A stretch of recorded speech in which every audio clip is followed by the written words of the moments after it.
Sizlarda ham chivin pashshalar jonga tegdimi? Buni yo'li bor. Atigi 20 ming so'm. Ishingni hal bo'lib ketadi 20 ming. Mana. Hozir buni qanaqa qilib qotirib chiqishni sizlarga o'rgataman. Akfachilarni chaqirsanglar kamida shu 1 million, 1,5 million, eng arzon 750 mingga qilib berishadi, shuni yasab olib kelib berishadi. Biz buni 20 mingga hal qilamiz. Birinchi o'chirt shu chetidagi rezinkasini ishini tashlaymiz. Setkalarimiz ham bitib qoldi. Ana oxirgi lishnisini kesib tashlaymiz keyin. Kimga shunaqa xizmatlar kerak bo'lsa, lichkamga yozaverasizlar. Imron Sofiya.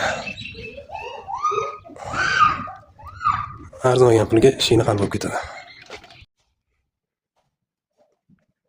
Mana tashqi tarafdan ham